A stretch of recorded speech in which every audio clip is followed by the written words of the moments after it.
नमस्कार, आपका स्वागत है भारत होम्योपैथी के यूट्यूब चैनल पर। और आज इस वीडियो में हम बात करेंगे डायलिसिस पेशेंट को अपनी डाइट में किन चीज़ों को शामिल करना है और किन चीज़ों को अवॉइड करना है। अगर आप डायलिसिस से सफ़र कर रहे हैं तो आपके लिए एक बहुत ही ज़रूरी बात है। कई लोगों को लगता है डायलिसिस से कभी भी छुटकारा नहीं पाया जा सकता या डायलिसिस की जो फ्रिक्वेंसी है उसे कम नहीं किया जा सकता।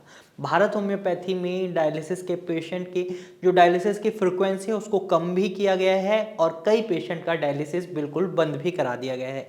तो इसको एक राइट ट्रीटमेंट के साथ, एक प्रॉपर डाइट चार्ट के साथ ठीक किया जा सकता है। हालांकि आज जो इस वीडियो में मैं डाइट चार्ट बताने वाला हूं वो डाइट चार्ट उन पेशेंट के लिए जो डायलिसिस करवा रहे हैं और फ्रिक्वेंसी उनकी जो डायलिसिस की चल रही है उसी फ्रिक्वेंसी में उनका डायलिसिस चल रहा है। इस डाइट चार्ट की मदद से आपके डायलिसिस की फ्रिक्वेंसी में कमी नहीं आएगी, लेकिन आपको जो कॉम्प्लिकेशंस फेस करनी पड़ती हैं डायलिसिस के दौरान, शरीर में जो कमजोरी महसूस होती है, जो दर्द आप महसूस करते हैं, उसमें आपको थोड़ा सा रिलीफ मिल सकता है। तो सबसे पहले सवाल ये आता है कि डायलिसिस है क्या। तो डायलिसिस एक प्रोसेस है जिसे कई पेशेंट ट्रीटमेंट समझ लेते हैं। उन्हें लगता है अब डायलिसिस होना शुरू हो गया है तो अब हमारी किडनी काम कर रही है, लेकिन यहाँ ऐसा नहीं होता। आपकी किडनी का काम एक मशीन कर रही होती है जिसे डायलाइजर बोला जाता है।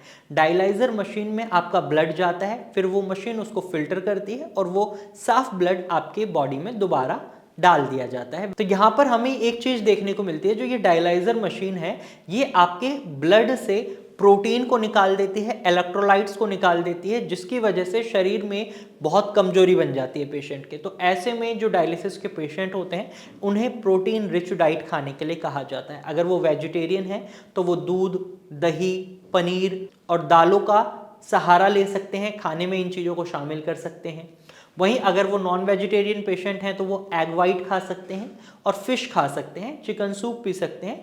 इससे उनके शरीर में जो प्रोटीन की डेफिशिएंसी है वो फुलफिल हो सकती है। उसके बाद कई पेशेंट के मन में ये रहा होगा कि प्रोटीन की जरूरत क्या है। तो प्रोटीन हमारी बॉडी में बहुत जरूरी न्यूट्रिएंट है। हमारे शरीर में मसल्स को बनाने में भी प्रोटीन का बहुत बड़ा रोल रहता है।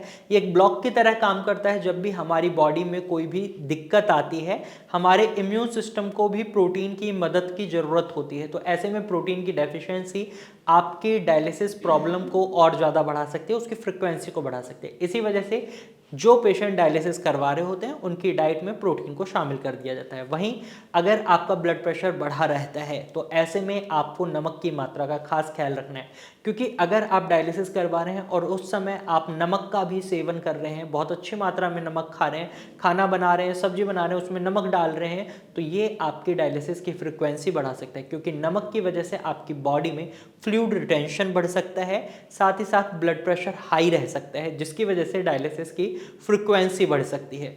इसलिए अगर आप डायलिसिस करवा रहे हैं तो नमक या तो सेंधा नमक का इस्तेमाल करें या बिल्कुल भी नमक का इस्तेमाल ना करें, और सेंधा नमक भी बहुत सीमित मात्रा में इस्तेमाल करें।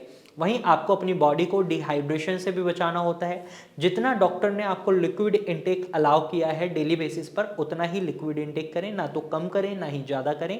क्योंकि अगर आप ज़्यादा लिक्विड इनटेक करते हैं तो इससे भी आपकी बॉडी में फ्लूइड रिटेंशन बढ़ेगा और आपकी कॉम्प्लिकेशंस और बढ़ सकती हैं, आपकी डायलिसिस की फ्रिक्वेंसी बढ़ सकती है। वहीं आपको आपकी डाइट से high potassium rich fruits and vegetables को हटा देना है, क्योंकि इनके अंदर पोटेशियम की मात्रा बहुत ज़्यादा है। जैसे पालक, मेथी, बथुआ, और आप अगर केला खाते हैं तो इसके अंदर पोटेशियम की मात्रा बहुत ज़्यादा है। और ये पोटेशियम आपके हार्ट में कार्डिक अरेस्ट करवा सकता है या हार्ट रिलेटेड प्रॉब्लम्स को डेवलप कर सकता है। तो यहाँ पर आपको इस बात का ध्यान रखना है कि जब भी आप डायलिसिस करवा रहे हैं तो अपने पोटेशियम लेवल को जरूर चेक करें। अगर वो बिलो नॉर्मल रेंज है तो आप high potassium rich fruits and vegetables को शामिल कर सकते हैं, बहुत सीमित मात्रा में। अगर आप हाइपरकैलमिया यानी जब आपका पोटेशियम लेवल बढ़ा हुआ है उस कंडीशन में है, तो इस सिनेरियो में आपको high potassium rich fruits and vegetables बिल्कुल नहीं खाने हैं। वहीं आपके ब्लड को आपको एसिडिक नहीं होने देना है। इसी वजह से किडनी रोगी को जो डायलिसिस करवा रहे हैं उन्हें खट्टी चीजें भी नहीं खानी होती। टमाटर है, आपका नींबू है और संतरा है, मौसमी है, इस तरीके की चीज़ें बिल्कुल नहीं खानी। ये आपके ब्लड को एसिडिक बना सकती हैं, बॉडी में मेटाबॉलिक एसिडोसिस की सिचुएशन बन सकती है, जहां आपकी किडनी बिल्कुल काम नहीं कर रही है, बिल्कुल फंक्शन करना बंद कर चुकी हैं। और ऐसे में अगर आप खट्टी चीज़ें खाना कंटिन्यू रखते हैं तो ये आपके किडनी डैमेज को और बढ़ा सकता है, शरीर में कई और कॉम्प्लिकेशन ला सकता है। तो डायलिसिस पेशेंट इस तरीके के डाइट चार्ट को फॉलो कर सकते हैं और अपनी डायलिसिस की प्रॉब्लम से छुटकारा भी पा सकते हैं एक राइट ट्रीटमेंट के साथ। तो आज की वीडियो में सिर्फ इतना ही। अगर आप भारत होम्योपैथी से ट्रीटमेंट लेना चाहते हैं तो आप स्क्रीन पर दिए गए नंबर पर कॉल कर सकते हैं और भारत होम्योपैथी की डॉक्टर की टीम से एडवाइस ले सकते हैं। आज की वीडियो में सिर्फ इतना ही, फिर मिलेंगे एक नए विषय के साथ, तब तक के लिए धन्यवाद।